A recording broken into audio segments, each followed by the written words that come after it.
It's an honor and a privilege to live in this county, and it is by choice whether you want to live here, and if you don't want to live here, your choice, and do whatever you want to do. Any other questions or comments? Seeing none, we have a motion on the table to table till budget time from Councillor Nixon. All in favor? Carried. Were you in favor? Opposed was Councillor Needs. Okay. Okay, we've got 6.2. Township Road 40-4. You want to start that one? Yeah, seeing that we've had concerns about this road and we've been building it up for the past year, putting it on larger gravel and wanting to maybe look at reducing the speed a little bit on there to help the road. I know people complain about the size of the gravel, and then we are getting phone calls too from White Sands about that road too, and not understanding exactly how the funding and the budget works on their end or our end. So just want to have a discussion about this road. And I know some of our administration has dealt with this personally. So. Okay. Other questions, comments on that, or that's a question to administration, or? Well, they know more details and they can give it to us, and they have suggestions too. Councillor Gender and then CEO Cath. I guess on this section of road, there's several roads that connect Summer Village over to our own roads. And I would like to build this, ask our Public Works, the amount of time that we spend more on these roads, connector roads, and what we do on a general roads for within the county, what percentage more would we be spending on there? Also, the costs of maintaining these roads. Do the villages pay anything towards the county for the maintenance and for the upkeep? Thanks, Councillor Gender. CEO Cath, or Rick? Well, I'll refer to Rick, but first, a couple years ago, we were getting tons of complaints about every time it rained that road became impassable. It was sloppy, ruts were in the road, cars were going all over, they were hitting the ditch. So we applied the larger gravel, and it's building up a very nice top. When it gets really wet, sliding around isn't the problem, but the gravel is very rough, and until it gets pounded in, and then we're able to re-gravel it with a 3/4 inch, it does jar your teeth. I think that if we could lower the speed limit along these roads, at least it would warn people to slow down. Because when you drive it at 50 kilometers an hour, it's not wearing out your tires, it's not jarring your teeth, and it's helping us, compact the top of the road. Rick, do you want to add anything? Yeah, so on a rotation basis for what we've been maintaining, historically, that particular stretch road would be bladed pretty much weekly. That was when we were using sand picks and stuff all the time, and the operator of the day was on that regularly, pretty much weekly over the summertime. We've backed off a little bit, and it's probably more on the average of 2 weeks or a rotation every 2 weeks now. We do get a little bit more attention there than we do on our rest of our grid roads, mainly because that's where a lot of the traffic is. So we have backed off a little bit on the greater maintenance, but adding the 1.5 inches, we haven't really had to be on it as much either, because it's starting to build up a crust, and with one more application maybe next year on that road, and then the year after or so topping it with 3/4, I think we're going to have a very good, strong, appropriate road. What we're finding is that it may not be as good during the dry summertime, but it's performing a lot better at other times that we usually get all the phone calls about. So it is doing better, and it is rough because it's a much harder road as well. We get complaints about washboard. Less of it's, I think, about the washboard and more about just because it's a hard road, it rattles a lot more when you're going down it. I haven't noticed a heck of a lot of washboard compared to what we used to get on it. So on that basis, yeah, I think it's serving our purpose as well. Our maintenance has backed off a little bit on it because the gravel that we're using is getting the results that we need. From a speed limit perspective, something we haven't talked about yet, but I think that's something that we can consider possibly for that entire network of roads from maybe, pretty much McDonald's 601 right through to 56, that maybe there needs to be a discussion about a lower speed limit in that district, mainly because of the different types of traffic that we get, whether it's, guys hauling sewage out of there all the time, other construction traffic, all the small cars from the city, things like that going into lake communities. Maybe that environment needs a different hand entirely than our standard 80K. It does help a lot with this type of gravel and with the structure that we want in our roads to drive slower. It helps a lot. It also helps keeping the gravel from migrating off the road as fast.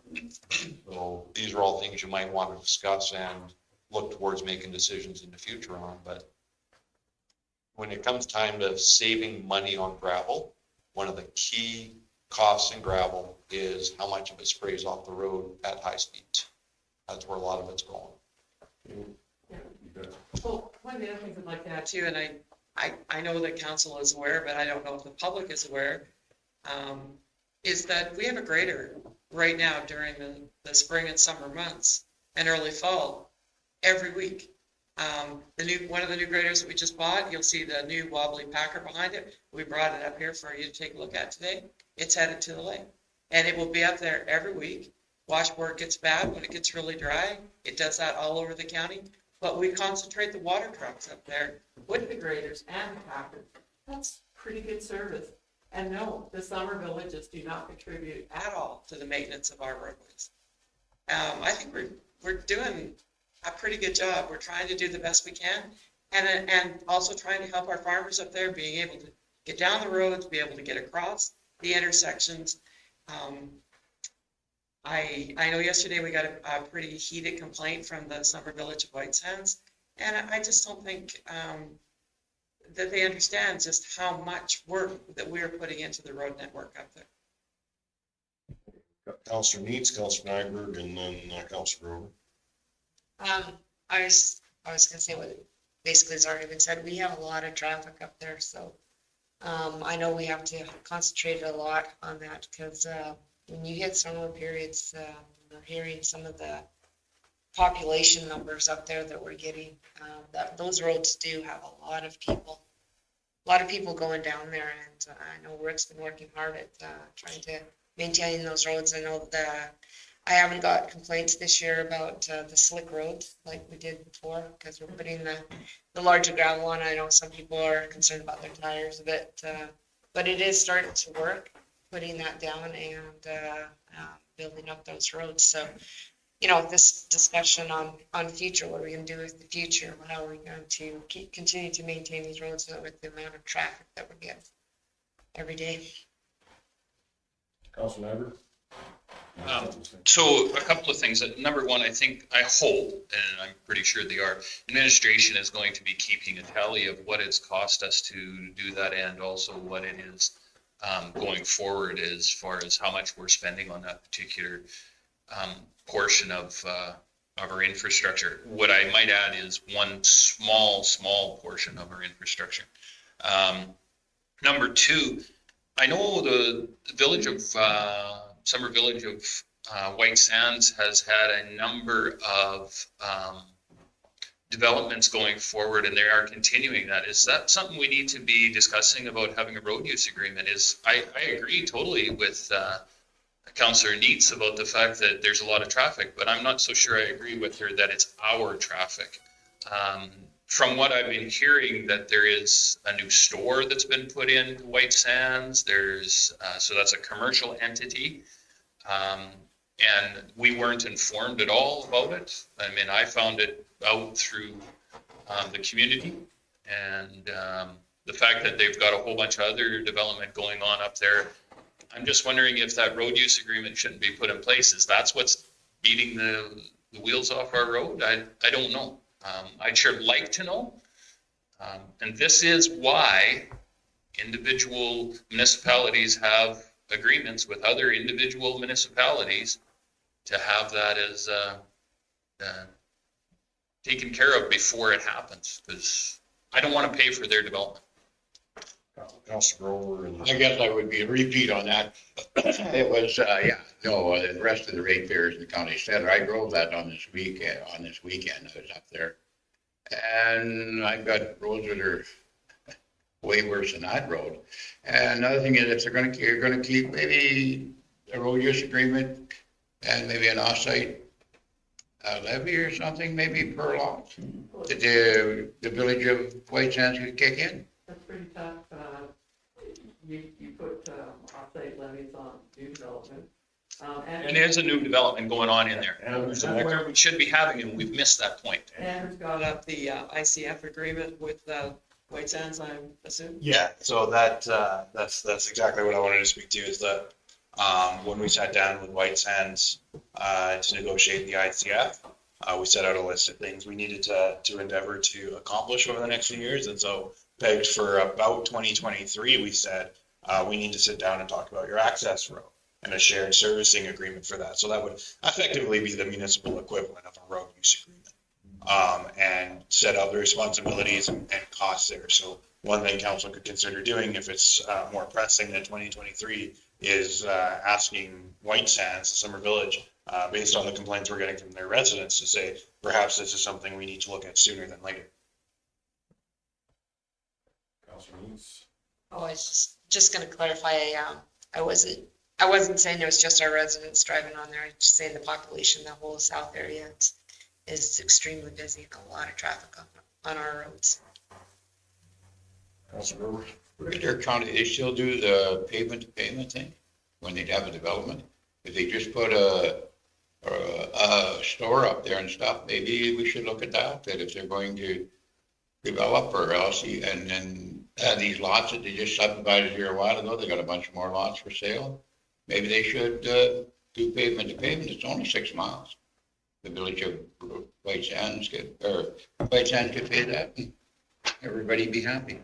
I think if they refer their development to us and within the Buffalo Lake IDP, we would have a right. To comment, but I'm not sure that we've received anything on their new development, because it's probably part of what was existing, right, Andrew? Is that how? Yeah, I think the growth they're seeing right now is linked to the subdivision that they completed in 16. So we haven't seen that, and then individual development permits don't get referred through the IDP necessarily. Although I think the new Buffalo Lake IDP puts a little bit more criteria for some commercial stuff. I'm not sure if a convenience store type thing is yet to be referred.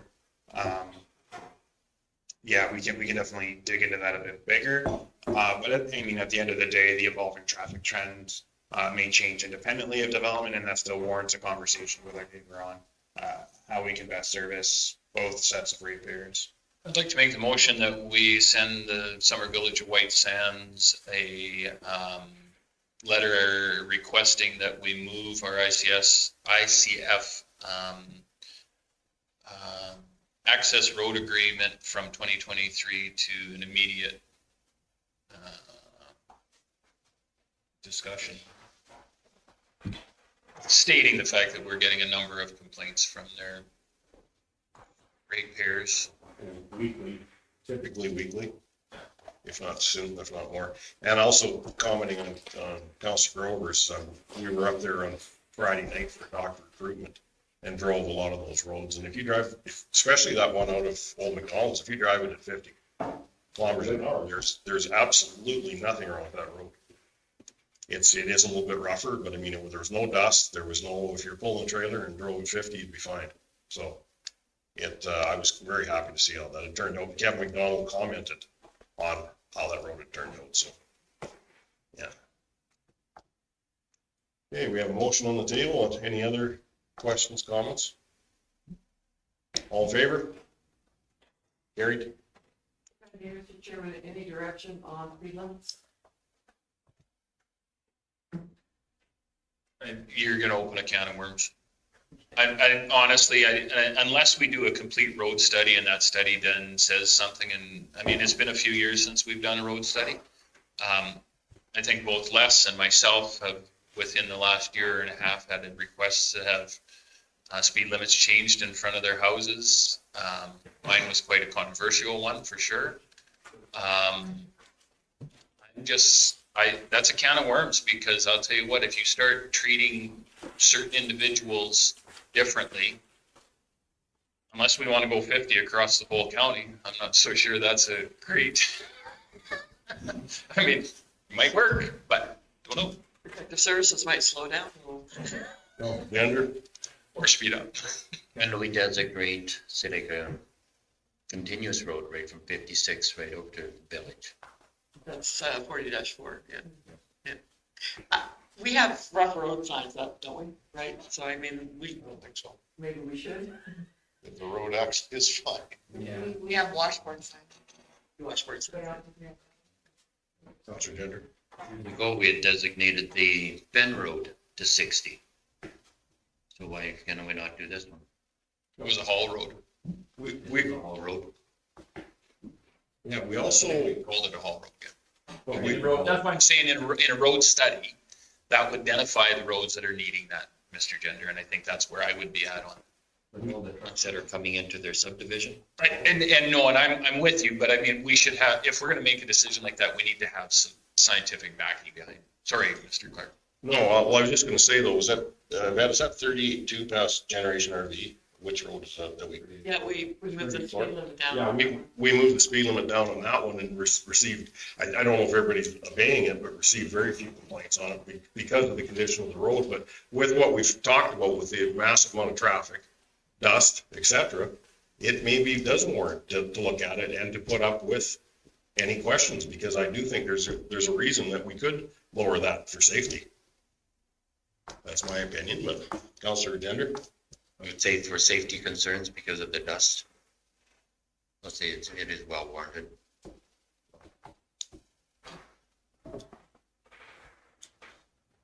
Councillor Needs? Question. So is most of that, the large gravel 1.5 inch, is that mostly at our intersections? Did you say? Or run throughout? Well, the whole road.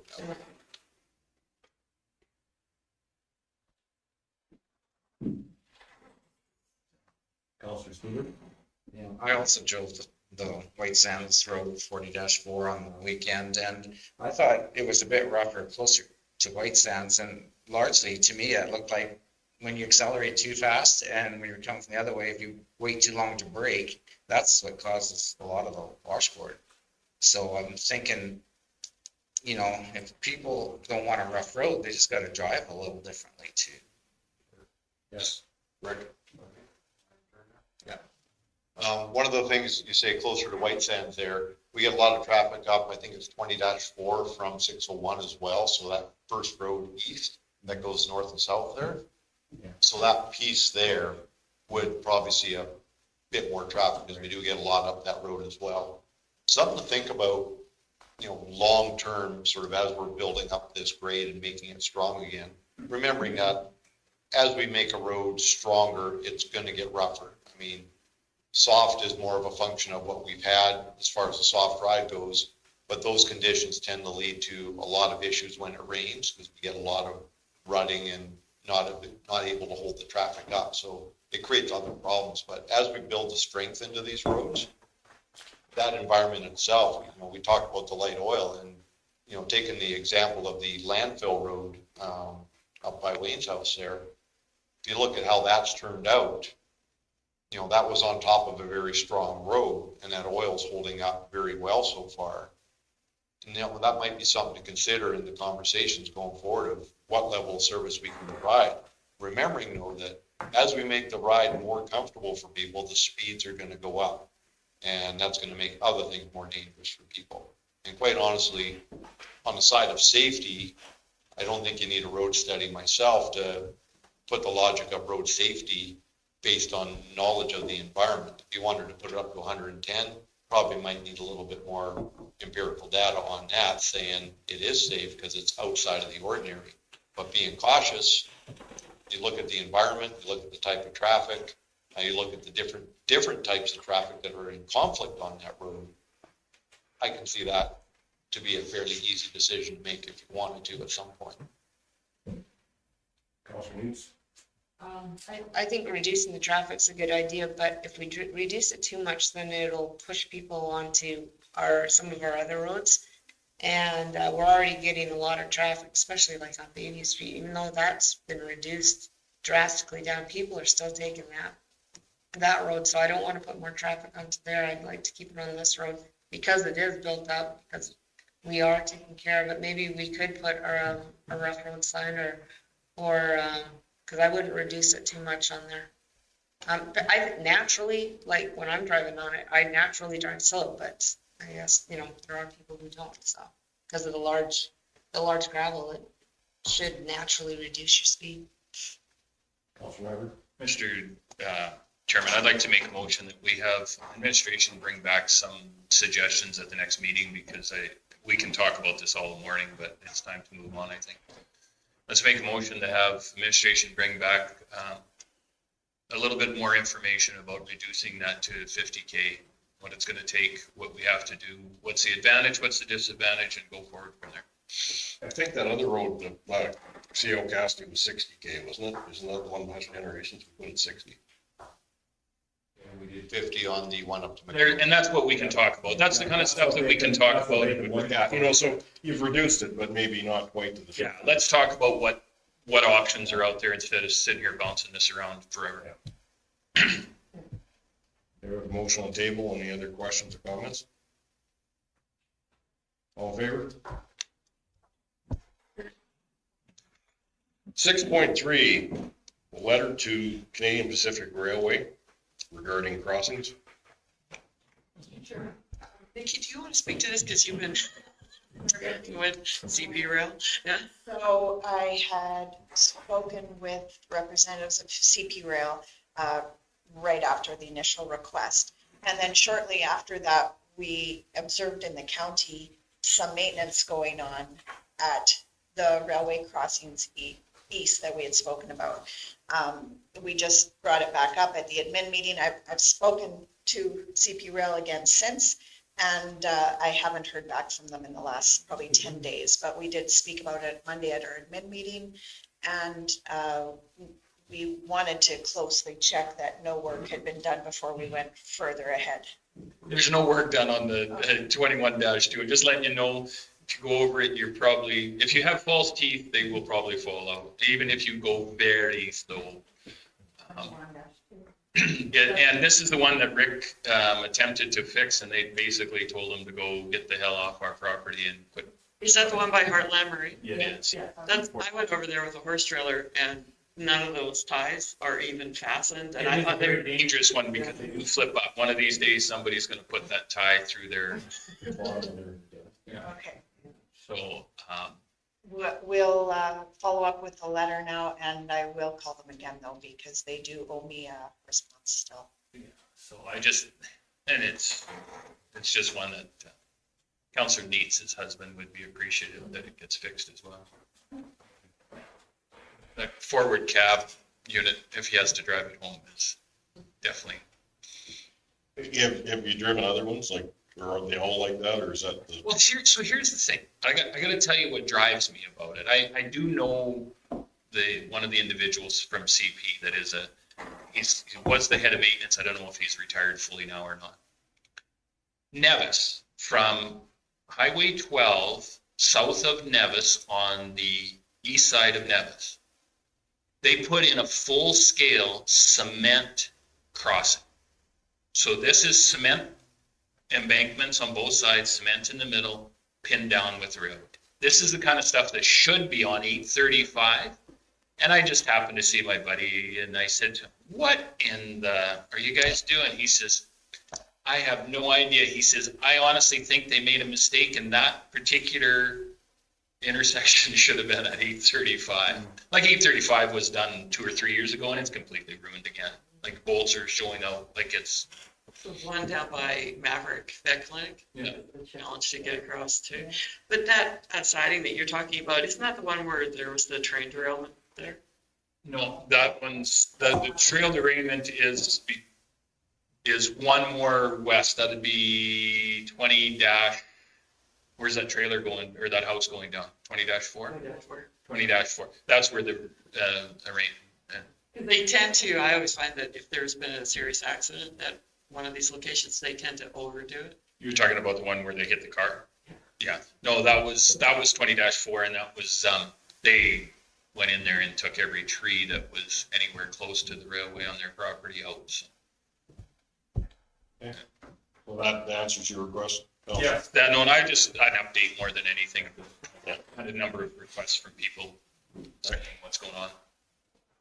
Well, 7.1, new business, request for decision. June is Recreation Parks Month proclamation, page 5 of the package.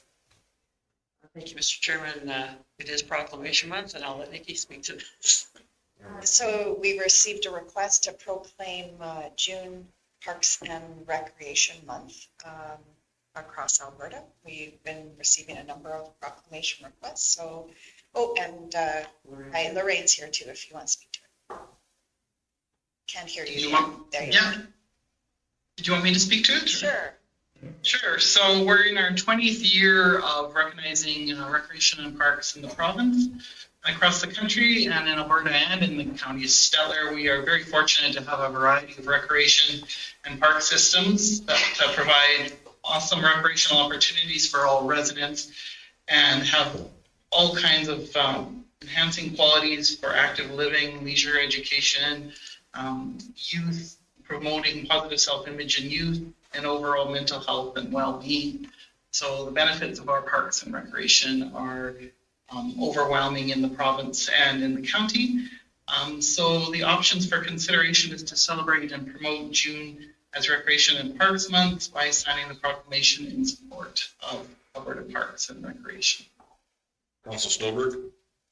I would like to make the motion that the county of Stellar proclaim June as Parks and Recreation Months within our county. I guess join a provincial movement. And just as a side note, I was noticing even in Enjang, the little park in Enjang that the county has put playground equipment in is getting a lot more use lately because there aren't as many organized features. So they're coming in from outside of the hamlet to use the park. So I think it's fitting that we declare June Park and Recreation Month. Any other questions or comments? Council Gander.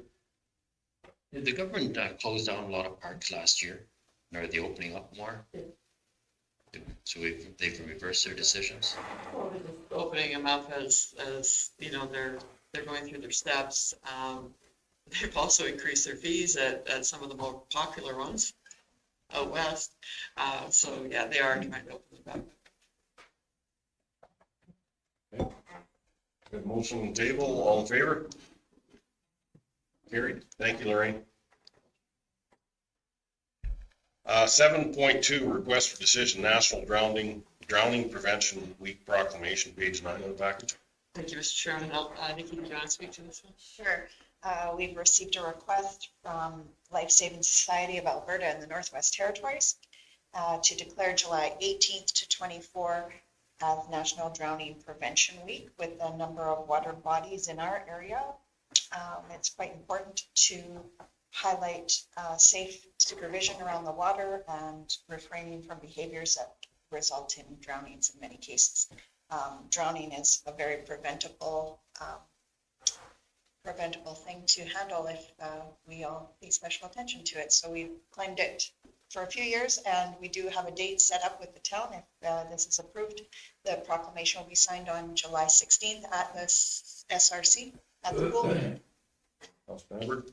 I'll give you that motion, Mr. Chairman. I think actually last year we saw a spike in drownings, unfortunately, in our in the province. So it's a good thing to do to bring awareness to. Any questions, concerns? Seeing none, all in favor? Carried. Request for decision, 7.3, tender for buy more lots, page 13 of our package.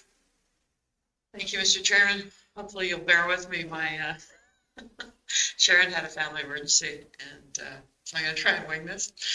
These were two lots that were sold originally when we advertised all the available lots that we had in our hamlets on October 2020. The ratepayer or the resident who wanted to purchase them, then decided against it to move out to a farm. And so he backed away from purchasing these lots. We've now had another buyer that's interested basically at the same amount as what the original buyer had offered us. I said to Sharon, let's take it to council, see what you say. I don't think we really need to advertise them again. I think we could get these lots sold and get improvements on them right away. So I'm looking for your direction. Councillor Stover?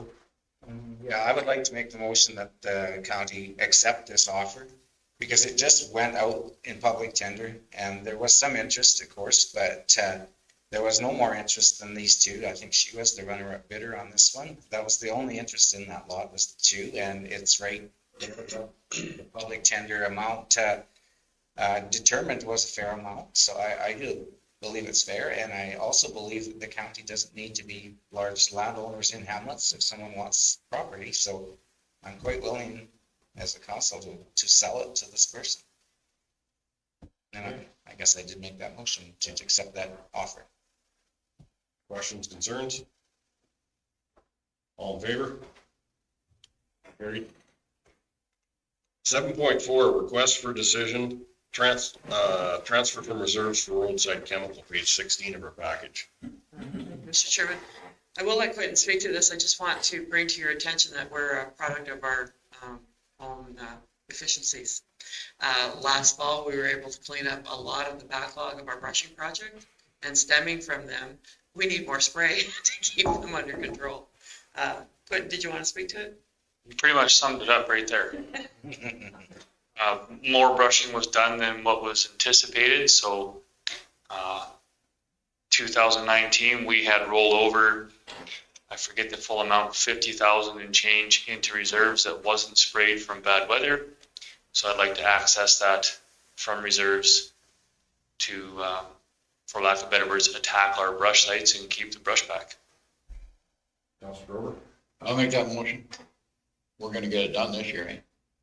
That's the goal. Okay. Make a motion to go ahead, pull it out. Questions, concerns, Councillor Gentler?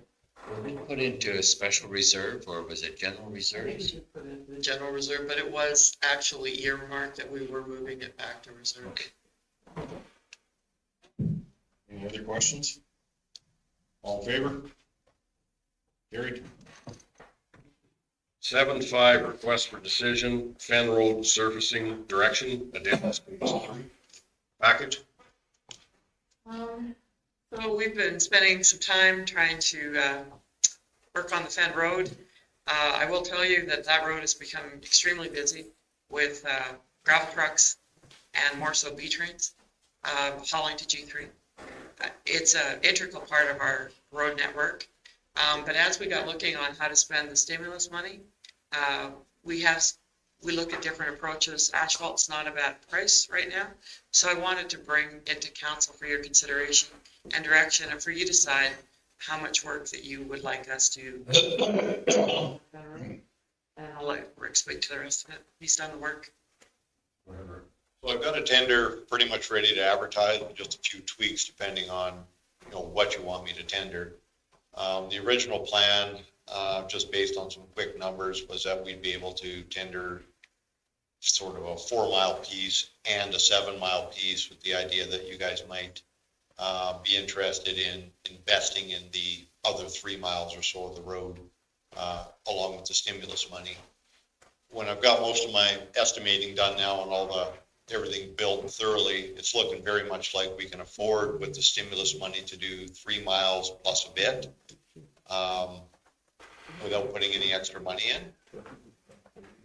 If we want to do more, obviously, it's going to have to come out of someplace. And one of the thoughts we had was, well, we did have some surplus dollars from last year. This may be a good place to continue, but it's entirely, I don't want to go to a whole bunch of effort throwing options out into tenders that are just going to confuse bidders. I'd rather something nice and clean. They can get us really good numbers on it and know exactly what they're going to do and not confuse the issue too much. So I've given you 3 options there. First option would be 7 miles with the excess would have to come from reserves, which would be about twice what the stimulus grant would be. So be an extra 600 or so $1,000 probably, because we haven't actually got the tender results in yet. The second idea would be go a little bit further and go 4 miles, which would be from, 20-4 over to 56, which is essentially covering both gravel pit roads over to 56. And the third option would be from our gravel pit road over to 56. All but one of the bump areas would be covered under this. And I'm sure I can work the other leveling of the other one into this that's over on the west end at the same time. So it really comes down to how far you want to go into this and how much money you want to spend. Councilor Nixon, Councilor Nyberg, and Councilor. Mr. Chairman, through to Rick, how much is the road deteriorating and how much more do you expect it to deteriorate in the next year if we have to put it off a year or two? And what would that cost extra? Because I know that's a factor too. The road's in really good shape right now. The logic of spending the stimulus money on there right now is very preventative in nature because of the type of use it gets. So we're thinking, even though it does have its final surface on it, we could go to a mill and inlay to maintain that surface. The problem is you pay for a whole bunch of milling then as well. So the most cost-effective way to go at it is to slide a little 2-inch overlay on it to restore that surface. The rest of it's going to perform just fine. If you only want to go to the 3 miles right now, we do have to fix those culvert dips. I did originally intend to dig those culverts out because it really bothers me when something moves like that and I can't see what's moving it. But since I can see one end of the pipe to the other when I look into them, I'm not sure the pipe itself is moving. It might be some shoddy workmanship above the pipe that's settling. So I'm kind of at the point now where I'm not sure I want to close down that road and spend that much money digging culverts out when it'd be better placed maybe on the surface of the road. So if we can just patch over them for now, get them all leveled up again, hopefully they don't move as much again and everything will be just fine. Councilor Nyberg. Easier for me if we only go 3 miles, much easier. Councilor Nyberg. So just roughly, okay, if we do the 7 miles and then with an extra required dollars to come from reserves, what are we, like, what monies are we talking here? Right now, all I'm seeing is the 661. Another 600 probably. And that would do the complete deal? Roughly about 1.3 is where my estimate's now. I'm a little conservative on my asphalt value and that's where the bulk of the dollars are. So if we get, $75 asphalt instead of 85, that's a big difference on a job like that. Okay. So what do we have in our cap levy funding? I just asked Andrew that question. I know that we have received some, you can probably speak to it better than I can, Andrew, and we have some outstanding. How much do we have outstanding is what it, And if you add the two together. Well, what we've levied, I'm not sure how much of that has been paid. We track it as, a receivable as soon as if we have the money in the hand. So in 2020, we levied a total of about $40,000 worth of aggregate. So that's a decent chunk. Oh, sorry, no, that's actually the wrong number. We have more than that. I was gonna say that's a little shy. 45,000 is about what we levied. That's all we levied. Yeah, that's roughly. No, that's all we've levied. How much have we paid? Have we had paid? I don't know what of that has been paid, so that's what's been reported, right? And we bill based on that. And, I don't know what's an outstanding account. There is some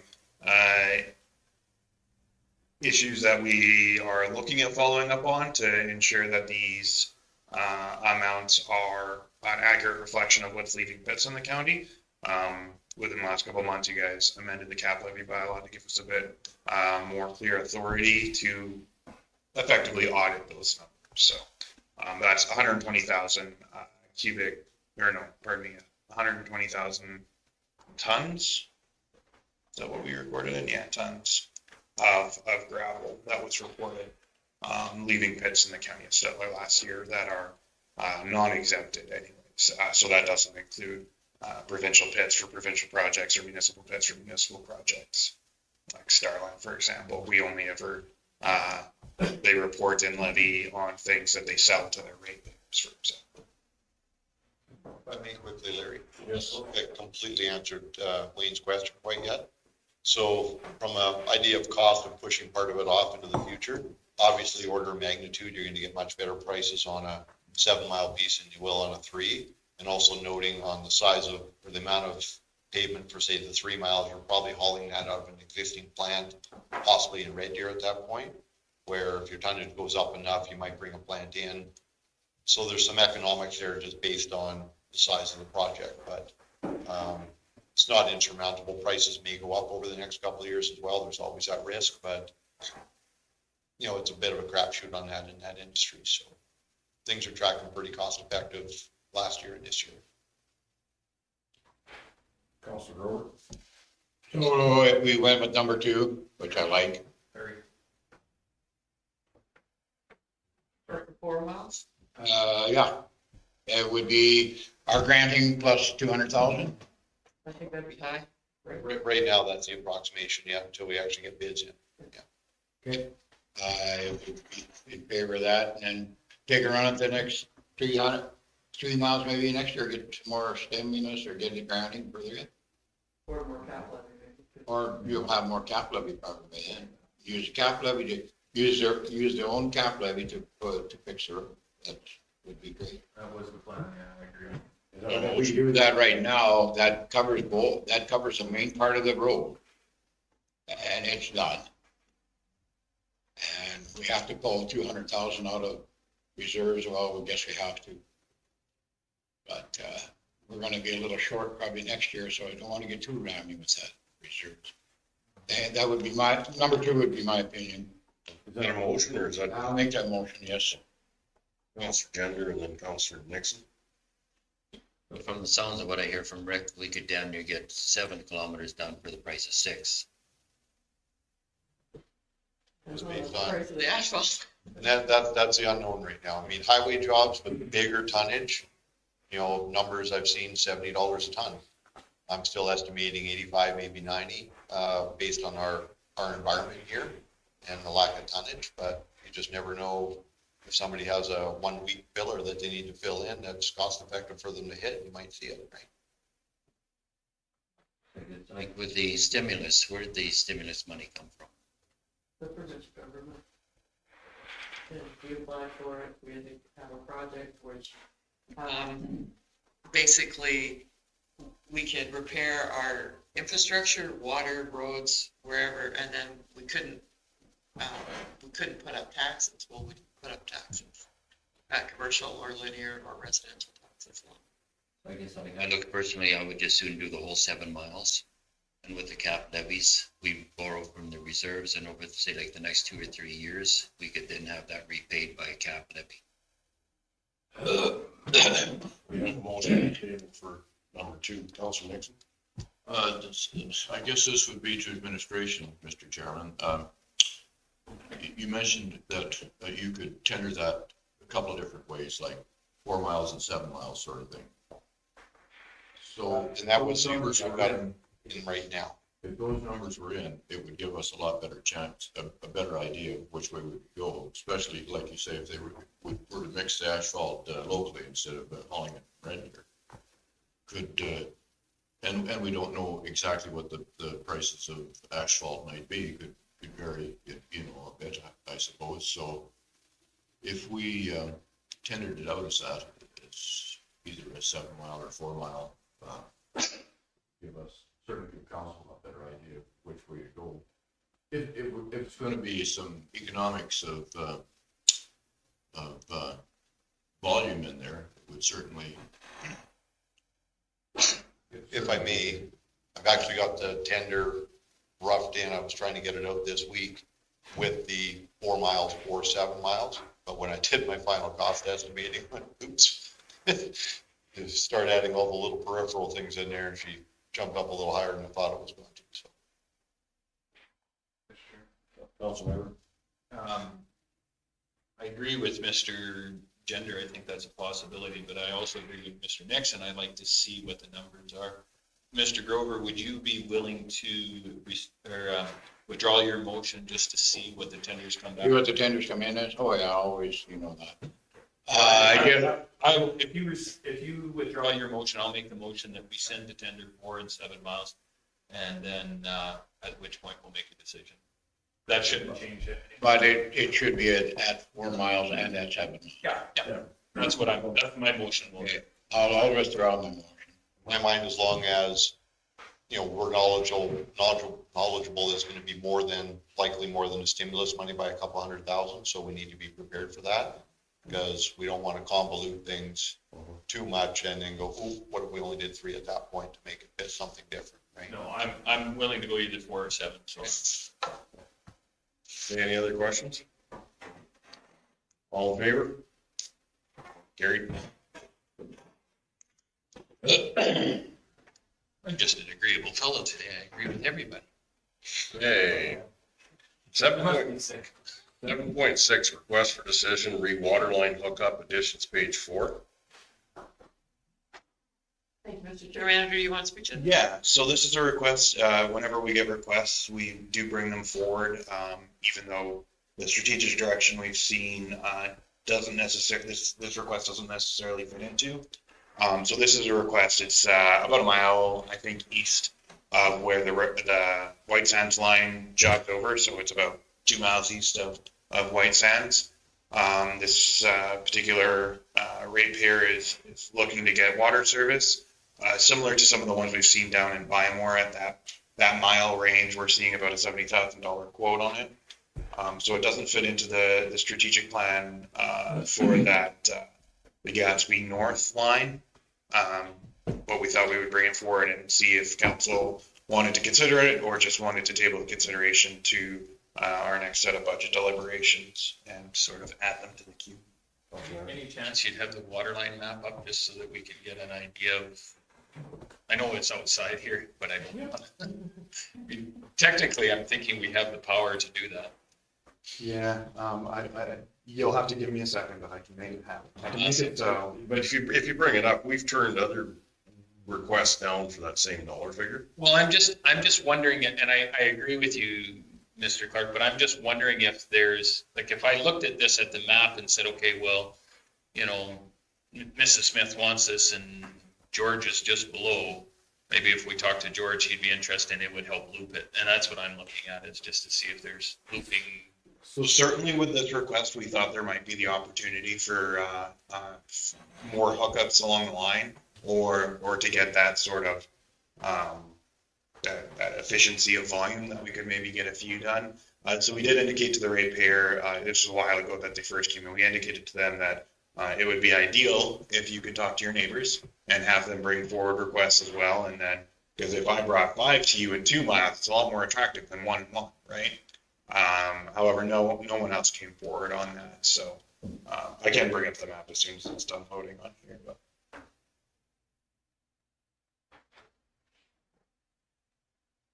So they were able to talk to the neighbors to see if they wanted it? I'm not sure if they did endeavor. We had no responses come forward.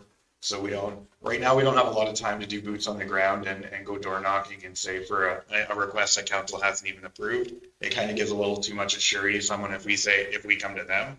But if you've got a group of neighbors like Pheasantback Estates did and said, let's all ask the county at once, and it's a huge difference. Councilor Grover? The way it sits right now, without others hooking up to it, I'm opposed to this here. Councilor Yeah, and we had that request from a ratepayer in my area that's probably about 3/4 of a mile off the line that's out of water too. I mean, we don't want to lose those ones in the shuffle for this one. And we've actually got one that's paid for service too, that we haven't got water to them yet, so. Like water transfer, so that's to me. Yeah, we did indicate to the ratepayer that best case scenario is if you're still probably pretty far down the list. But it's just sort of our practice to bring these forward to council regardless, so that we're not, as administration, making that decision. Councilor Nixon? Yeah, Mr. Chairman, I think we're tackling this the right way and suggesting putting it back on the ratepayer, and if they can get 4 or 5 people to make it feasible, well, it certainly makes the decision easier for us.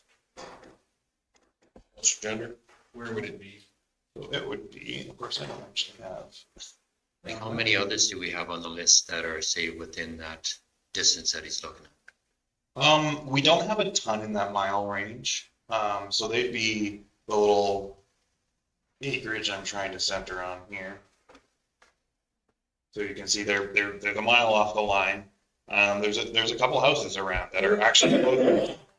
That would be very nearly rubber stamp ones, because if you're on the line and we can keep it under the $50,000 hookup fee, those typically always get approved. So there's quite a few residents around. But that sort of that 1 mile line, the number of names on that list is getting lower. We've gotten to a lot of them. But there are a couple that I think have already been identified. There was one down in Byamore for sure that's been waiting quite a while and desperately, as well as 1 or 2 in the Gatsby area that are within the 1 to 2 mile range. So, yeah, That answers my question. That's what I just wanted to make sure that we were doing due diligence. So, I mean, Counselor. I'll give you the Mr. Gender, I think, has something to say, but I'll give you a motion after he's done. I just looked at it along that line, it looks like there's 3 or more residents in there. about 6. If you built it a mile and a half, you could potentially get 6 people. That's why we kind of sent it back to them and said, go get your neighbors, like 6 guys asking for a mile and a half of line, so that'd be probably that, $100,000 range.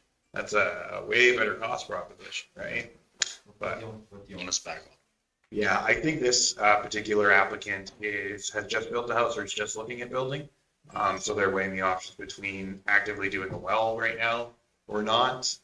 Whereas I think the other neighbors say, well, it ain't broke, we're not gonna fix it.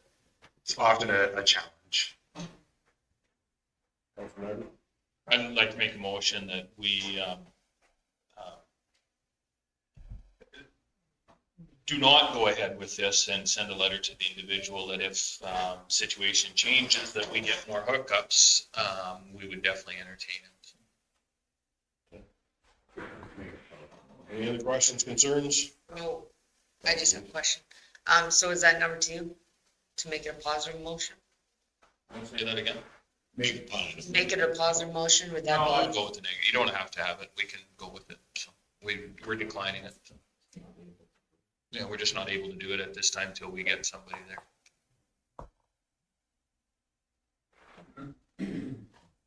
Okay, any other questions, concerns? All in favor? Opposed? Counselor Neat, where are you, Counselor Grover? Favor or opposed? Opposed? Counselor Grover and Counselor Neat are opposed? Yes, Counselor Neat. We're gonna let them know through a letter, or? Yeah, that was part, I think that was part of the motion. I think, we encourage them too, to talk to the neighbors around there, because you never know.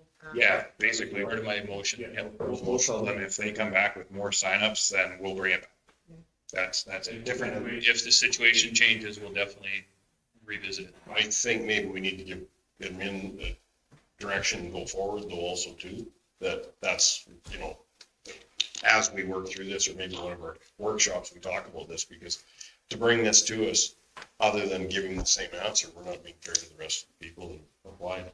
Yeah, and so the last time we had a water workshop, we had tried to say, let's come to a philosophy on to avoid these requests coming to council, but I think where we kind of landed was that we're just not seeing enough requests that you can't take the time in a council meeting to look at it. And even if with these ones, we know the answer is probably going to be no, we'll add you to the bottom of the list kind of thing. At least you guys can look at it case by case, because it can vary from area to area. You guys might have an idea of the local aquifer there, and maybe somebody who's got no chance of drilling a well ends up with a little bit more priority than somebody who's just at the end of the lifetime on their well and deciding whether to drill a new well or not, right? So we like to give you that discretion. 7.7, request for decision, appoint development officer, additions, page 6. Thank you, Mr. Chairman. So, with Kara McKenzie going to, be our new health and safety project manager coordinator. We have a bit of a hole in planning and development. Rich has expressed an interest and has been for the last few months, working in planning and development and processing permits and subdivision applications. We have advertised, haven't got very many resumes, so we're still advertising. We're also going to continue on with the services of Parkland Community Planning. I think he can help out our planning and development department with his expertise. And we have some difficult permits, subdivisions coming up, which we would then flip over to Parkland. So what I'm looking at doing right now, prior to being able to find somebody, because it might take a while, is maybe flip most of the subdivisions over to Parkland, and Jacinta and Rich can work towards the development permits, and anything that's very controversial, we'll get Parkland's assistance. Councilor Needs. I'd like to make the motion that council appoint Rich Fitzgerald as development officer for the county of Stellar. And I think that's a good idea that get Parkland to continue to work with them. So. Councilor Nixon and Stolber. Just a question through administration. Will Rich be able to keep his, or continue on with the GIS duties as well? Yes, there are some things that we've moved, like he did all our traffic counting for us. We've now moved that to Brad. So we're trying to distribute some of the duties to free him up to do his maps, GIS, and I know that GIS is more than maps. I get yelled at all the time. And to do his help with planning and development and development. Well, one thing to note too is, Just when we were chatting with Parkland, they're able to help us out with some of the mapping too, if we do have a shortage. And I said, generally, Rich can handle all the mapping we need to do, but when he's on vacation, I'm the only guy left in the building. So I said, I'd love if you guys took it over when he's on holidays, because I love it. I was just also gonna make the motion to designate Rich as development officer. Any other questions or concerns? All in favor? Carried. Okay. Unfinished business, that'll be carried forward. It's just what we're carrying on the. Well, Mr. Chairman, I brought this forward. I'm just wondering if administration is prepared to speak to this at this time yet, or is it something we still need to push off? I think This definitely goes to our latest conversation of the Fen Road and who's been paying their cap levy and who hasn't been paying their cap levies. If I could, Mr. Chairman, I think I can give maybe 1,000-foot overview at this point. I would love 1,000-foot overview. Yes. The people that are listening would love to hear the 1,000-foot overview. Yeah, and I mean, we can get into a bit more detail in camera, but just as an update that the public can look at. So there's sort of three things we're working on through with gravel pits that come up in a few different places. So there's compliance with existing permits, achieving new permits, and cap levy work. So we've got a couple issues with operators. There's two different operators we've enforced on, and that's gone through MPC, that have been operating either without a permit or in contravention of a permit that they were issued. So in one case, we issued a stop order. The operator failed to comply with that stop order, so we sought a court order. We got that court order, and the operator is still operating in a way we don't believe is in compliance with the court order. So we have filed a contempt of court application against that operator for civil contempt of court. That was just filed and served on the operator. So that's that filed and served. It got filed just last week and served, I think, Monday. And was there any response to it? No, we haven't seen a response yet. You served to their lawyer. Yeah. So did they have a time limit to get back to us on that? yeah, they have to get I think we should hear by the, for the details. And what happens if we don't? I'm sorry to have the conversation with him, but I'm questions. For sure. And again, we can get into more specifics if there's anything we feel would harm the process, or if there's any legal advice that would have to be done under camera. But in any court application, a failure to appear is concession of the rights. I imagine we will hear back. I would be shocked if we didn't. And what happens if what happens if we don't hear back? What happen? Like, I guess what I'm not understanding is what happens in a contempt of court application. Contempt of court applications give a lot of discretion to the judge. The judge looks at the case in front of them, and in a case where they are in contempt of a court order and making profit, for example, a judge may rule a penalty that strips a commercial operation of the profit, so that it's never profitable to.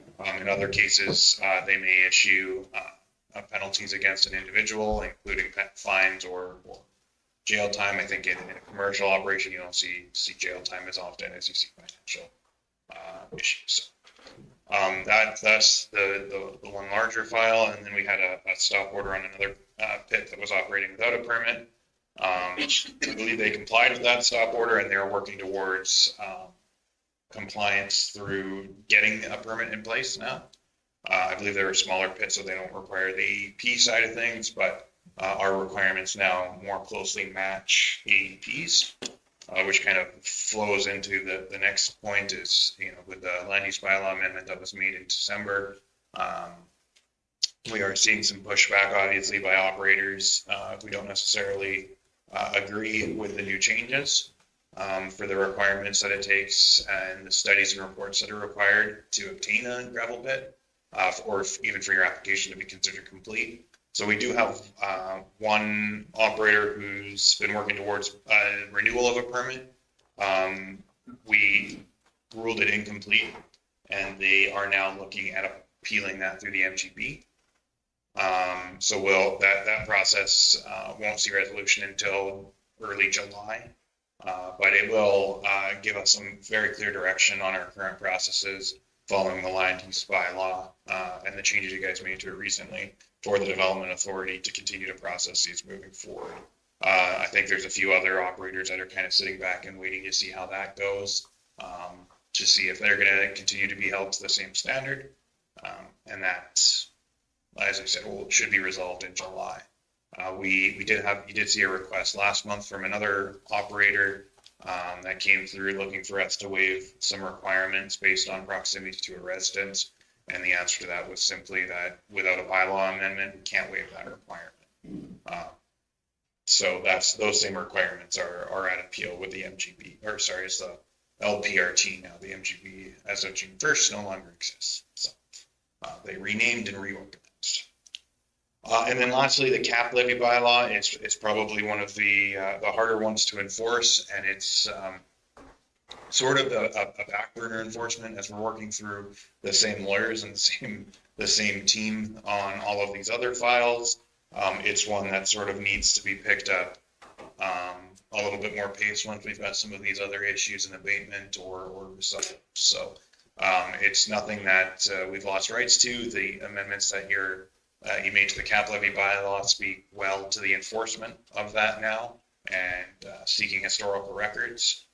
So if we find that there seems to be low gravel amounts, for example, that don't match what an operator seems to be doing on the land, then we can endeavor to get more information from them through our authority under the MGA and the new bylaw. That's sort of that 1,000. So in that compliance situation of the cap levy, and the reason I'm bringing up the cap levy is for the majority, our operators are complying, and how many operators do we have? 8, 10, something like that. And we're at 90% compliance, and just a few apples that are not willing or wanting to pay the cap levy and making it difficult for us to collect. That money goes directly into, we said that, the Fen Road, for example, and making sure that our infrastructure is protected. these individuals that are not paying it are hurting not only themselves, they're hurting the county ratepayers themselves and the other operators. And I get it, when the other operators are less than happy with it, they're saying they're doing everything in their power. We have to show that we're doing due diligence and trying to collect that money. So I'm in favor of full enforcement, collecting what's fair. And I say fair and equitable is not always the same, but what is fair in this case is for, if one has to pay, they all should pay. So, unfortunately, we have to spend a lot of legal money to get compliance. And I wish that wasn't the case. I wish people would just do what they're supposed to do. Like I said, 90% of our operators are phenomenal and doing a great job. It's that minority that is tough to deal with. So, is that something that is that a list that we should be releasing that say who's paying and who's not paying? Maybe we need to let people know that who the bad apples are. I mean, if I'm the farmer out there buying from ABC company and I know that they're not taking care of business properly, maybe my choice of buying from ABC isn't going to be who I take care of. I do business with people who are legitimate and are paying their bills. That's who I like to do business with. Maybe we need to let the people know, if you're buying this product in our county, buy from somebody who's compliant. That might be more of a in-camera discussion. I just wonder, I'm just asking, legally, can we do that? Get back to us. It's something we gotta look at. Yeah, because I think that's something we need to look at. Thank you for that update. Yeah, thank you very much for the update. Okay, I guess we can move to 10.2, bylaw 1662-21, South Shore Structure Plan, and repeal Buffalo Lake South Shore IUP, and repeal Paradise Shores Area Structure Plan for first reading and set public hearing, which would be. Are we doing bylaw 10.1 first? 10.1 is. You're currently muted, Mr. Chairman. What's that? You're currently muted. We, 10.1 is, we've got our hearing. Oh, I see. And actually, Mr. Chairman, I do have our resource person available at 1:30 for 10.2. For your structure plan, the firm that drafted this bylaw. I would love for him to be able to answer your questions. Maybe we should have put down 1:30 in the agenda though. When you guys have a small agenda, you take forever, and this is out of character for you to be so efficient. We never get to bylaws in the morning. So do we 10.3 though, it's pretty straightforward. Can we do 10.3? We can do 10.3, I can speak to that. Bylaw 1663-21, election ballot count, start time for first, second, and third reading, page 103 of the package. Thank you, Mr. Chairman. This is a request from our returning officer. She's an ambitious person. Anyway, would like to start the count early at 7:30 on the advanced polls. Advanced polls are getting more and more popular because the criteria to vote at an advanced poll doesn't exist anymore. You just go and vote. So we had to have this in place prior to the end of June. So I'm asking for your consideration for her request. Councilor Nyberg? So I just have one quick question. I will move first reading on this, but through our overlords in Edmonton are talking about having a referendum on that. Does that change anything? Will that make anything void, or should we be getting at this right now, or should we wait till we see that? No, I just think that's going to make our counting process longer because they're going to be counting those referendum votes and the Senate vote if they go forward with it. Okay. And that's probably, she's thinking that's, she's going to have like 3 sets of ballots to count instead of maybe 1. There you go. So I'll make that as a first reading, Mr. Chairman. Okay. Councilor Gender? When do the ballots close?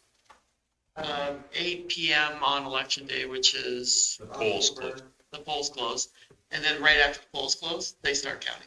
Okay. Each individual poll, and then they phone them into the returning officer, and she calculates and tallies. This is on the advanced poll? Right. As they're waiting for the polls to close, they can get started half an hour earlier if you give them permission to do so. Clarify, sorry, if I can just clarify that. So it's these are the ballots from the advanced polls, but this is starting on election day. So half an hour before the regular polls close, in a different room, they'll start opening up all the advanced polls and the special ballots and starting to get a head start on counting. When do the advanced close? The advanced polls close at 8 PM on, I believe we have it set for Saturday. You guys set the dates A couple of dates. couple months ago.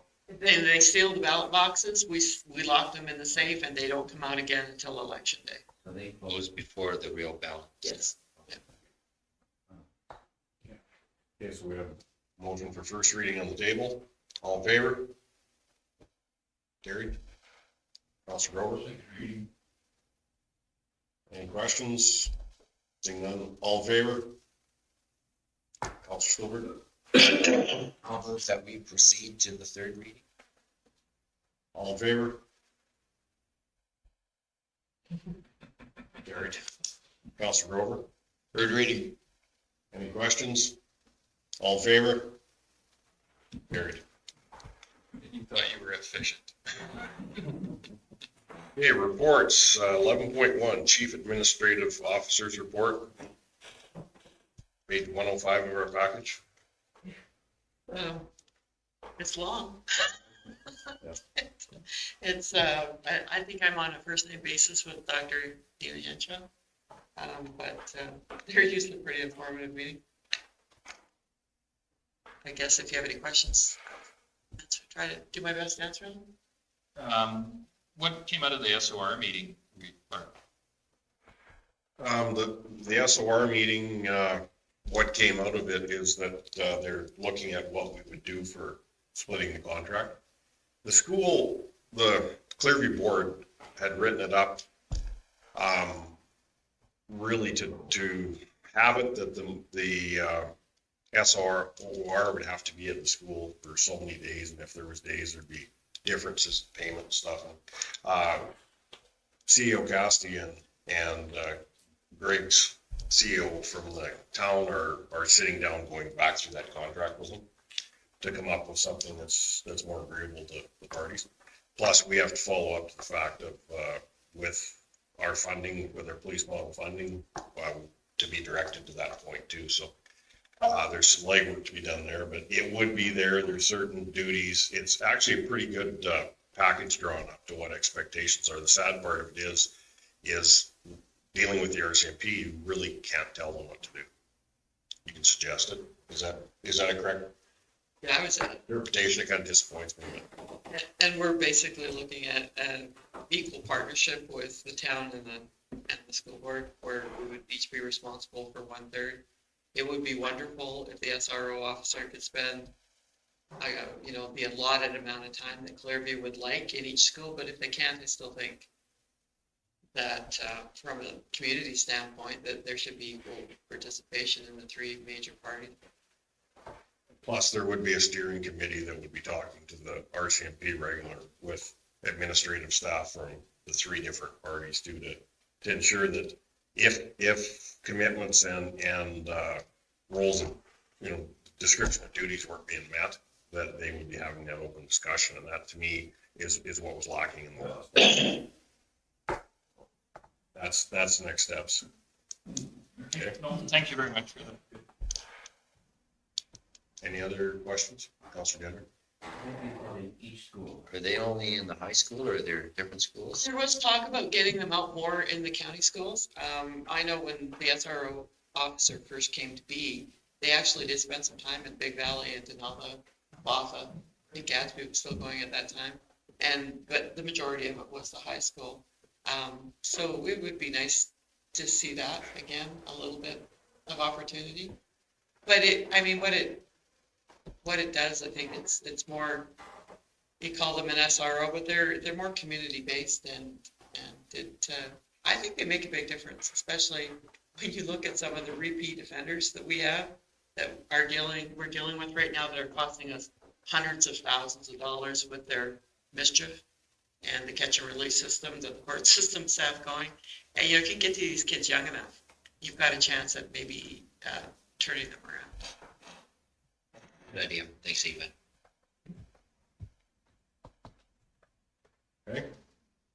Any other questions on the report? Councilor Andrews, move it. All in favor? Carried. Okay, with financial reports, we've got 11.2.1, 2.2, 2.3, and 2.4, which is accounts payable register, bank reconciliation, reserves, and year-to-date budget to April 30th, 2021. Any questions on that? We've had some come in prior to the meeting and answered, but.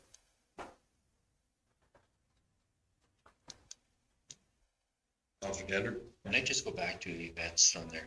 I was just wondering, like on the Botha drainage, is there anything happening with the adjoining property? Well, we're pretty well done, and we're still waiting to complete negotiations with one of the landowners, but it hasn't interfered with our project, our ability to complete our project. We would just like to tidy it up so it's aesthetically where we would like it. We do have some leftover grant money. And so we're doing some work on Randy did some work on putting in so that if something happens to the reservoir, we can feed Botha directly off the Shirley McCollum, which would be the old Gatsby Botha co-op line. And he put some other valves or meters. Give some CCs, cleaned up some CCs that were inoperative, fixed them, replaced them, and discovered a new one, which was interesting. New CC that was side by side with another one, so they have to do a little bit of investigating to find out what's going on with the service on that one. But this is why I don't like inheriting municipalities. We might look at maybe extending some drainage to the north to move some out. If fund work might be able to speak to that a little bit better. And then of course we want to get in and clean up the mess we made and get the pavement redone. And we're hoping to get that all done this summer, as we now are starting in Gatsby with the transition funds there and to address their infrastructure shortfalls. How much do we still have in transition funds in Botha? Well, it's a conglomerate of funds, just like in Gatsby, and we have piggybacking MSI, federal gas tax, and the transition funds, and any ACP grants that were available. And so when you put them all together, we're dealing with 200. Okay, so where the money's almost run out. Well, that's fair enough. I just so that we know where we're at and how many villages would kill to have a $250,000 pot? No, absolutely. No, but what I'm saying is that we've done substantial work in it. We have done substantial work in Botha, and it's turned out really well. We're all raving about Rick's park benches that Nikki wants to put them out at the shop or on the bird sanctuary, and I want to put some in Erskine somewhere. They're beautiful. And they look really nice. They're a really nice addition to the community. And so now we'll move east and get at Gatsby and hopefully be able to do the same thing. I may as well regarding the drainage project. We're all seeded for everything we can seed right now. Pavement should be anytime now. It's supposed to be a little while back. We finally got a mixed design from the contractor. We're just going to do the first piece from the highway up to that first street, I guess, where we had our culvert cut under this contract and get that nice and cleaned up because a bunch of that asphalt's gone. And that'll be sort of the end of what we can do. But everything's all seeded up and cleaned up. We got a little bit of fencing to tidy up, and that'll be the end of her. Go for a drive. You're saying red asphalt? No. It actually looks very good, other than the piece that we have to get we're looking with that landowner done with, because it makes everything look shoddy because of that. But if he doesn't agree, I guess he has to look at it too. So. That's between the contractor and him, nothing to do with that. Well, we're involved, but in the payment register, the 26670, it's fairly close to the start for 8,400. I was just curious what. 11 by battery. That's, Rick took a gravel truck trailer. Clam, one of the clams, yeah. Oh, they did what it sounded like. They did a beautiful job on that. Okay. All right, that's good to know. And they are taxed. Commercial. Sure, they're paying commercial taxes and, yeah, Yeah, they're compliant. no, I looked at it the other day out at the shop and they did a great job. That'd be a lot of radishes. Councilor Gender. Back on bridge file 07577 west of 56, is that Big Valley's? Oh, yeah. West of 56? Which one did you say? Bridge file 07577. Oh, where you took the pictures of it? Yes. Did you see the fence post in there holding it up? We're back on the CAO's report. Yeah. It's been passed. There were too damn many pictures. Thank you, Rick. Well, you can have a list of what you want to ask when you come in, because we passed, we voted on it. I did, I put a fire to AT the other day about some outstanding work, and I got a list of the secondary highways that they'll be graveling this summer. Also, been trying very hard the last few years to keep 835 front and center, especially now that we had success on 855, because it is an awful highway going north of the lake, and it looks like it might be on the work schedule next year. Even an overlay would improve that highway substantially. So fingers crossed. Also inquired about the crosswalk that was approved for us in Erskine, hoping to get at this year. And bridge files have not been sent out yet. They're still distributing. Money? So I don't know what bridge files we're going to get this year. So still got my fingers crossed. Back to our financial reports. Back to the CEOs. No, well, you can ask these questions, type them in after Councilor Gender if you. Like, I just noticed that there was vandalism done on some of the equipment. I never knew about it until about 3 days ago when I was talking over at White Sands. That's the graders that they started up, but we caught them thanks to the White Sands Colony, and they didn't do anything substantial. So what happened there is we got a call from the White Sands Colony. They were out checking their cattle that night because we'd been working in there. So we knew Dustin working on an approach with them. So Dustin got a hold of me right away. We all jumped in trucks. Stacy Stenberg came out as well. Got a bit of information from the Putterites, tracked them down into some bush, flushed them out of the bush, and chased them all the way down past Dave's house. Next time, give me a warning, I'll have the front wheel assist there, they won't get by that. Got all the information on the truck, the license plate number and everything else in a full description. We're just waiting for follow-up on that. So. I'll give you a more. Councilor Nixon's greater. Thank you, Councilor Nixon. Stick to agenda. Any other questions? All in favor? Carried. Councilor fee sheets 11-3. Page 185. I'll give you a motion for that, Mr. Other than the fact that Mr. Gender, I think you were on May the 5th. Everybody else was May the 6th. You're either a day early or a day late, buddy. Always late. I meant to change that, I forgot, sorry. Okay. Questions? Here's Wayne. There was one, I'm still trying to get there. There was a half day or some darn thing that notes that you hadn't charged for. Oh, museum, yeah. May 17th for the museum. You forgot. A number.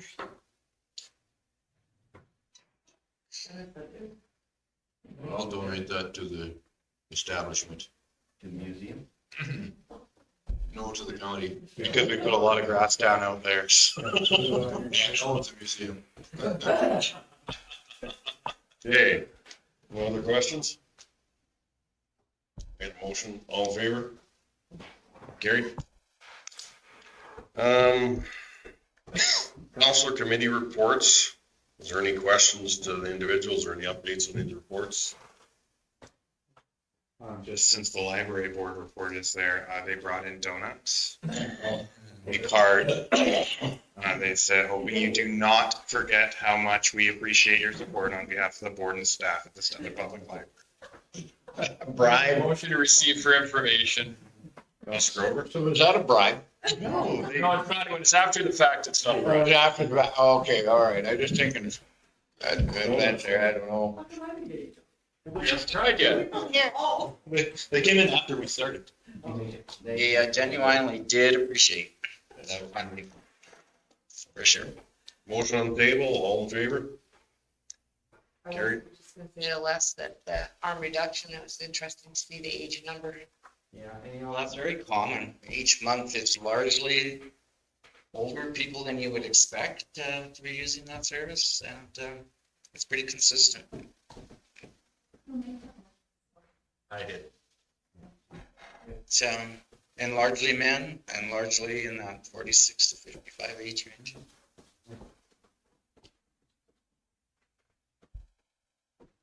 It's not just the youth. Interesting concept. I'm just defending my age range. I just, for events, you notice Ken Dropko is retired finally. I thought, yeah, yeah. Ken's been with the Alberta government for 30 plus years probably. Good guy. He was one of the guys you could always go to talk to. And Well, like bureaucrat, and he was raised in Drumheller. He's the guy I talked to when I asked him about if he could give me the Coles Notes version on how on earth they came up with the funding for FCSS. And he laughed so hard, I thought he fell off his chair. he said, what did you say? You had to have a math degree? Master's engineering degree, yeah. But I was quite amused by his replacement. They went from Dropco to Wonko. It still ends in KO. Okay, consent agenda items. Mr. Chairman, there is a couple in there that have actions required, but I don't know if we want to get into that, signing on to somebody else's. We've sent our support in, and I'm not so sure we want to, so I would just receive for information. Unless anybody else feels differently, I'm not. Counselor Needs? If you talk about the RCMP one, I think more research needs to be done. Because if we wanted to model the system like Ontario, they still have RCMP there. So I don't know what Alberta really is thinking of doing. I don't know if they're really thinking of totally getting rid of RCMP until they have an Alberta police force, or if it's going to be a mixture like Ontario. And I think we need to do research before we jump on any kind of bandwagon. Plus, you know, we are going through RMA on this also, and that should be a direction we push as a group too. So I will make a motion to receive those for information, unless anybody else has any other comments on Comments on any specific? Seeing none, all in favor? Yeah, we have time for okay. Just a comment, Mr. Chairman, it is kind of nice to get thank you notes from ratepayers. Absolutely. I'll give you a motion to go in camera. In camera, all in favor? Carried. Just a second. No, not. It's not.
Okay, reconvene, and good afternoon. I will now declare the public hearing open as of 1:03 PM.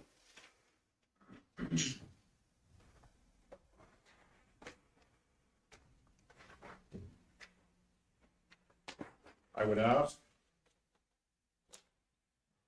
that administration read the nature of the proposed amendment into record. And it's bylaw 1661-21, amend land use bylaw, add contractor's business from HB to CRA district. I'll read the notice into the record. Yes. Public notice.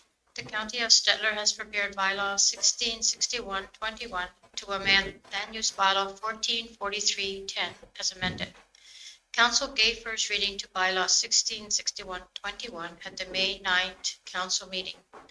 The bylaw is now being circulated for further public review.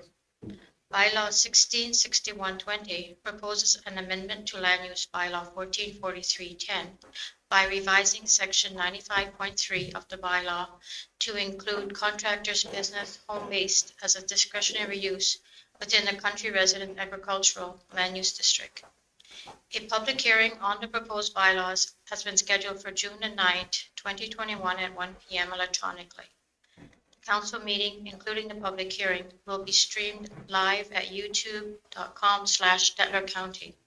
You are welcome to join the live public hearing by Zoom at us02web.zoom.us.j237-185-7702 or call in to 587-328-1099 and use meeting ID 237-185-7702 with passcode 660244, or by submitting written comments by email to jdonovan@stettlercounty.ca prior to June the 8th, 2021.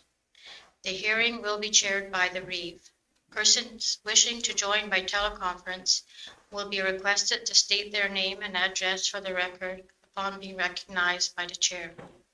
Council will hear verbal or written submissions from any person who claims to be affected by the proposed bylaw. Persons may make oral presentation via teleconference at the council meeting, regardless of whether or not they have provided written comments. A copy of the proposed bylaw is available on the county website at www.stettlercounty.ca. For more information about the proposed bylaw and the upcoming public hearing, or to send in comments, please call Jacinta Donovan, Director of Planning Services, County of Stettler, Box 1270, Stettler, Alberta, T0C2LO, or by email to jdonovan@stettlercounty.ca prior to June the 8th, 2021. Following the public hearing, council may proceed with second and third reading to approve the bylaw. Should you require additional information, please contact the Planning and Development Department at 403-742-4441. Dated May 21st, 2021. Jacinta Donovan, Director of Planning Services. Thank you, Jacinta. I would ask that administration read into the record the councilors and staff attending the meeting. Members of the public making submissions will be asked to introduce themselves at the time of the submission. Right, so at this time, we have myself, Andrew Burchett, Director of Municipal Services, Nikki Torstensen, Director of Communications, Beth Cassidy, Chief Administrative Officer, Rick Green, Director of Operations, Jacinta Donovan, Director of Planning Services, and Marlene Haxton, Executive Assistant from staff. Then from council, we have Reeve Larry Clark, Councillor Ernie Gender, Councillor Cherie Neitz, Councillor Dave Grover, Councillor Wayne Nixon, Councillor Les Stillberg, and Councillor James Nyberg. Thank you, Andrew. The rules of conduct for this public hearing shall be as follows. Written submissions shall be tabled first and read into the record. Verbal submissions shall be considered second. To present verbally, please call into the meeting. The instructions for doing so can be found on the cover page of the agenda package and on screen now in your YouTube broadcast. Verbal submissions shall be limited to 5 minutes each. Councilors may ask questions of the speaker after each presentation for clarification purposes. There shall be no debate between participants through the public hearing, and any questions from the floor shall be addressed through the chair. I will now call for any written submissions in support of the proposed bylaw. Not received any. Thank you, Jacinda. I will now call for any written submissions in opposition to the proposed bylaw. Any. Okay, thank you. I will now call for any verbal submissions in support of the proposed bylaw. To indicate that you have verbal submission in support of the proposed bylaw, do you know? So we have no one on the line, currently, so, we can just wait. Mr. Chairman, I have a question. Yes. We did receive a written submission, I think through Councillor Needs. We've all read it, but I'm just wondering if that should not be into and it came from the. Oh, it wasn't for this one. This is to add, country residential agricultural. Oh, sorry, my mistake. I was on a different file. We're on different. Yeah. This is the only public hearing today. That's next month. Okay, thank you. I'm slow. I'm a little slow to pick up. I'll get there. Yeah, there's nobody on the line and I don't think we had any indication that anyone planned on calling in. So. Okay, well, I guess if that's the case, we could still be calling for verbal submissions in opposition also. So that if people were to call in, that we would be able to handle them, and we'll just give a couple minutes for each to see if we have any calls or total. Would that work, Andrew? Yeah.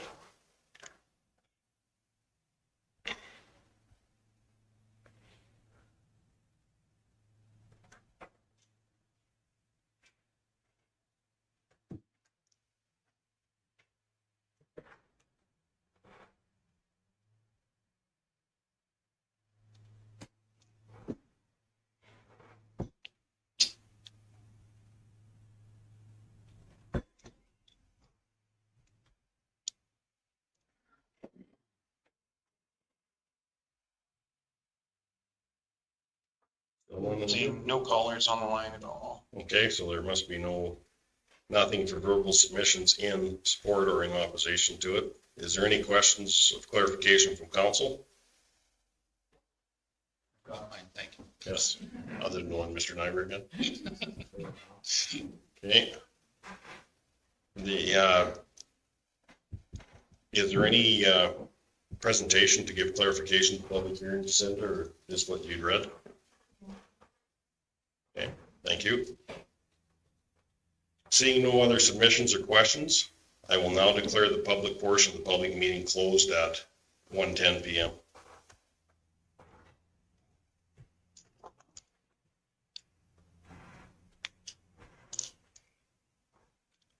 So we've had first reading on this. This would be for second and third reading.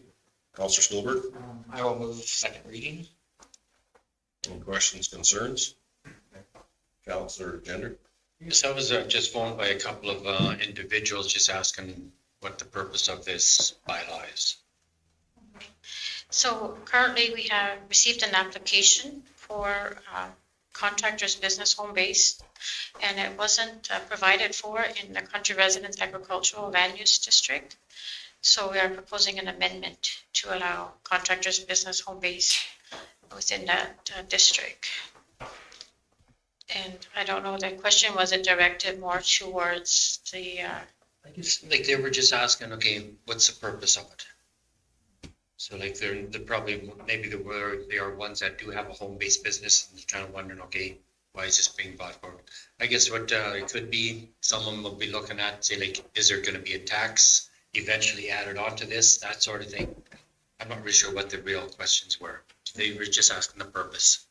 so as far as the tax side of things, it would only be, the taxes would be adjusted if in the event that you do operate a home business or contractor's business, rather home-based, then depending on the type of operation, it would be adjusted accordingly on their taxes based on. That's for the adjusters to make that decision when it comes by. Okay. Okay. Yep. So we have motion on the table for second reading. Any other questions? All in favor?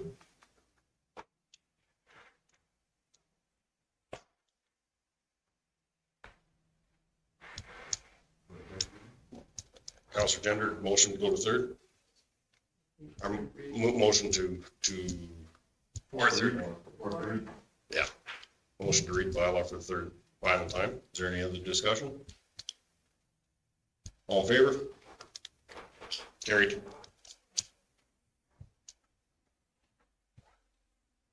Oh, that's Craig. Craig's not on the phone yet. We're still a little early.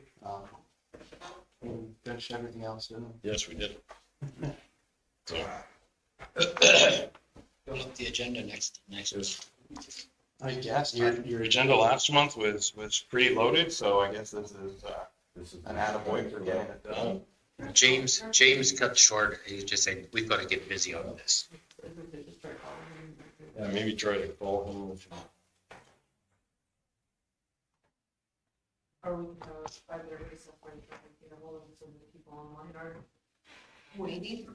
Yeah. A recess if that's. For recess. Yeah, for recess, we can't get a hold of them yet.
Okay, we're out of recess at 1:20. And we are going to be bylaw 1661-21, or pardon me, 1662-21, South Shore Structure Plan and repeal Buffalo Lake South Shore IDP and repeal Paradise Shores Area Structure Plan for first reading to set public hearing. If I could ask for Craig to do the presentation of the bylaw. Thank you very much, Reeve Clark. Good afternoon, council and members of administration. So the South Shore Area Structure Plan, as Reeve has mentioned, is intended to replace the existing shared IDP for the South Shore Growth Node, and also to provide an updated concept to allow the coordination of land uses and services in that area as it grows and develops over the next several years. And along the way, we're doing a little bit of a plan cleanup in terms of also getting rid of the what we call the Paradise Shores Area Structure Plan for one specific area in the plan area. And that will basically clear the way for the South Shore Area Structure Plan policies to be applied across the board. The purpose of the Area Structure Plan is to really coordinate the land uses, communicate what the overall general intent is, make sure that land uses and infrastructure speak to each other, and that gradually the infrastructure is needed to support the growth, grows and expands as the growth occurs and happens. It's also meant to communicate how the county is going to stay within the parameters of the Buffalo Lake IDP in terms of overall development capacity, concerns for the environment and the lake experience, making sure that public lake access is provided as the area develops, and taking specific care of stormwater management and wastewater management systems in relationship to the lake and potential environmental impacts. So a fair amount of things are covered off in the area structure plan.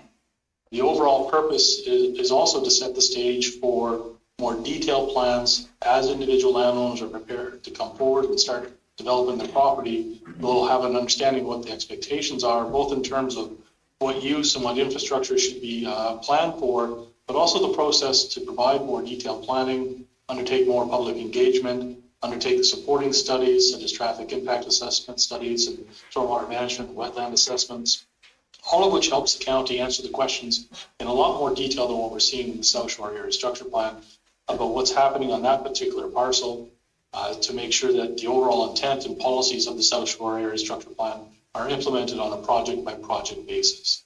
So that's on the private landowner side. And one of the things that we don't know is who's prepared to come forward when. And some landowners may not choose to come forward. So in that respect, once a plan's in place, we'll have the policy there waiting for others to act and come through that more detailed planning process. One of the other purposes of the plan is to set the stage for some work that the county may have to undertake to prepare for successful growth and development of this area. So that includes things such as more planning around the water system and extending that over time, more planning over a municipal or collective wastewater system and how wastewater effluent will be treated from this area in the long term, especially as the community grows to that 2,700 or so development units that are allowed and that possible population of anywhere between 7,000 to 9,000 people. It also includes getting ahead of the development to make sure there's a game plan in place for the lake access points or the vehicular public access points or boat launches, and making sure that as those facilities can also grow as development occurs, and where there's a need to collect a contribution from development as it comes online, the county is able to undertake that process. And so they're really very much setting the stage for that more detailed planning for landowners to come, and then the landowners doing more detailed planning to flesh out and demonstrate how they're meeting the concepts of the South Shore Area Structure Plan, all of which falls under the guidance of the Buffalo Lake IDP and meeting that overall obligation and commitment to the other 4 municipalities that also have interests around the Buffalo Lake and the land use patterns that will surround the lake. To get to this point, Reeve Clark, we undertook a review of the Buffalo Lake South Shore IDP, also and updated that with some background information. In essence, it's a rewrite of the policies of that plan.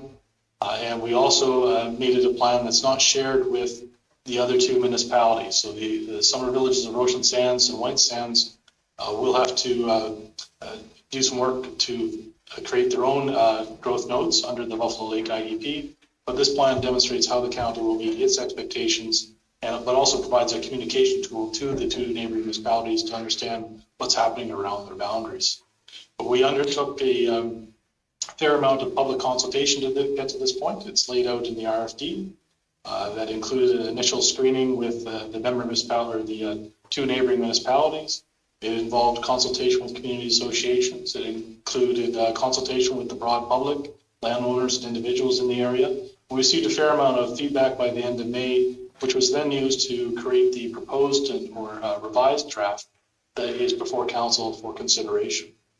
Along the way, that input helped us make some significant changes, and I just want to highlight about 7 that have been made in this version of the document that's before council compared to the draft plan that was available up on the county website throughout the late April and May period.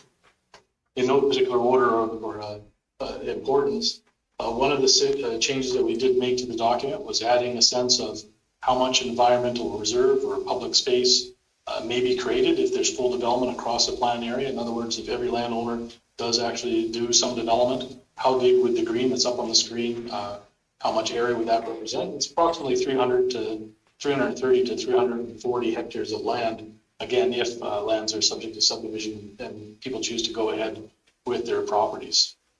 We also added a general policy relating to the expectations for buffering or transition from land uses as you move from, say, a recreational area to a residential area, maybe a more intense residential area to a low density residential area.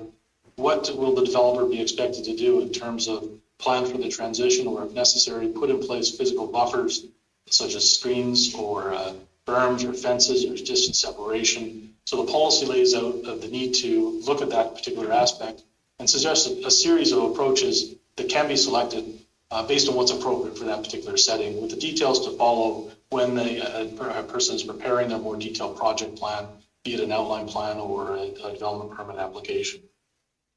We also added a policy about trails and made some changes on the map about trails as well, actually 2 policies. One, trying to communicate through text very much. The intent is to create an overall system of interconnected trails that includes a trail along the entire shoreline of the lake within the growth node and connecting to and through the 2 summer villages, even though they're not included in this particular plan. So on the map, we do show that desire lines and intent along the entire trail and throughout the plan area. The nature of each trail and where it exactly is placed and whether or not it's a grass trail versus a gravel trail is something that will depend on the location, the context, and will be fleshed out in more detail when those more detailed plans are prepared as development progresses. Another change that we made in response to some of the public input we heard was providing more guidance on how long any individual developer has to make good on their assigned development units, recognizing that there's a limited supply to go ahead, and we don't want someone to what's called paper the land and hold on to development units that with no intent of moving ahead. So we've added a series of policies that, depending on the scale of the project, you get more time, anywhere from 5 years with the possibility of a further extension by council to 3 years for subdivision to a 1 year, 1.5 year if you're working at the development permit stage.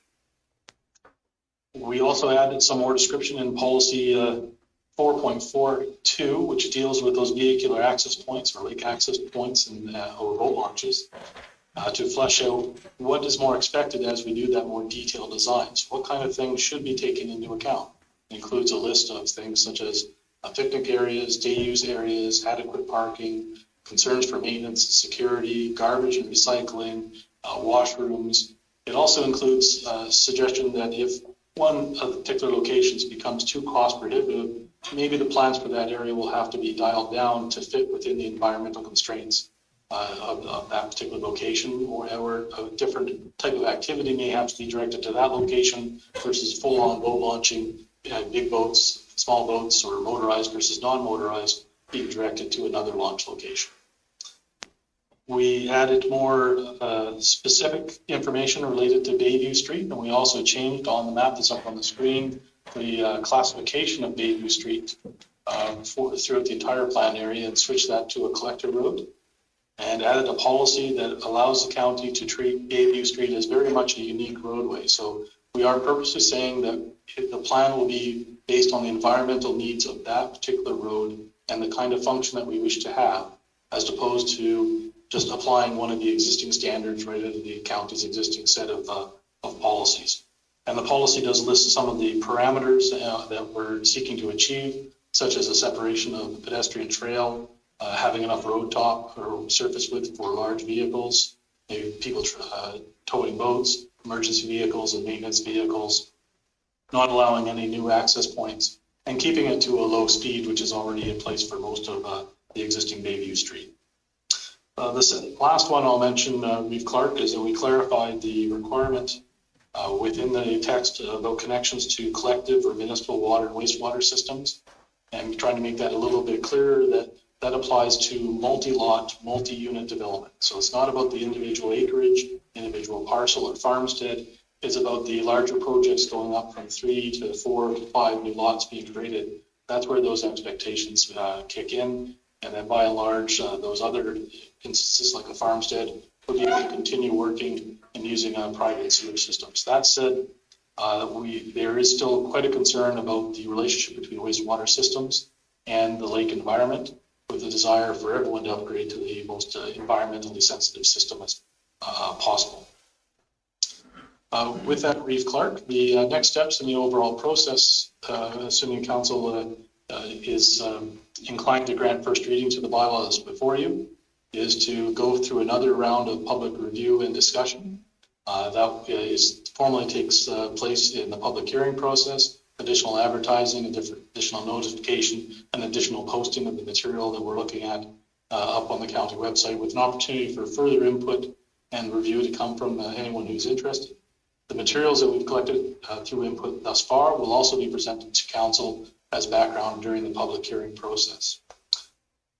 With that, Reeve Clark, the recommendation from staff is to grant first reading to bylaw number 1662-21 as presented, and also to schedule a public hearing for the bylaw for July 14th, 2021 at the regular council meeting at a time to be specified by council. And at this stage, given where we think we'll be with COVID restrictions, we're anticipating that the public hearing may still have to be held by virtual or electronic means. And with that, Reeve Clark would be happy to field any questions. Any questions from council for Craig? Councilor Stillberg? Not as much a question as a comment, though. It seems like, I guess, kudos to Craig for working in all the input from that we heard through the process we've went through so far. It seems that changes been made as council directed, and hopefully that's what the people that offered their comments were looking for, because to me it looks like it addressed them quite well. Councilor Meats? I'd like to thank Craig for working on this, and I'd also like to thank all of our staff who helped arrange all these meetings with many of our residents who live up there, and I'd like to thank them for participating too, to bring forward their ideas so that they could add to this and make it more meaningful for everybody. Councilor Nixon? Thank you, Mr. Chairman. I'd like to move first reading and set public hearing for next month's meeting. July 14th. July 14th, and also convey my thanks to Craig and our planning staff and administration. Any other questions for Craig? Seeing none, we have a motion for first reading and setting our public hearing date. All in favor? Carried. Thank you very much, Craig. You're quite welcome, Reeve Clark. If I may ask, the timing of the public hearing? Would be 1 o'clock. 1 o'clock. On July 14th. Councilor Neitz? I'd just like to encourage everyone who's watching this to look through this plan and to see what they like on here and make sure they're coming forward to staff and council and public hearing about how they feel about this plan.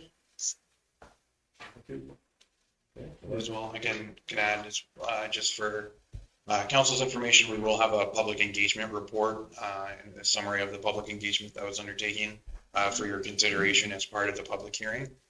Just so that we can include all of the work we've done already on public engagement. You can hear it again in a more summarized manner, and that's being worked on by Nikki and Greg together.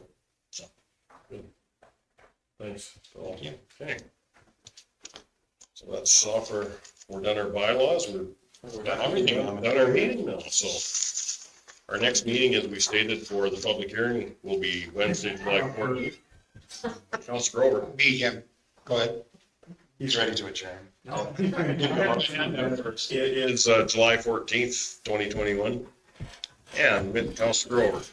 Yeah, thank you. I'd like to put adjournment up. Councilor Grover is for adjournment. All in favor?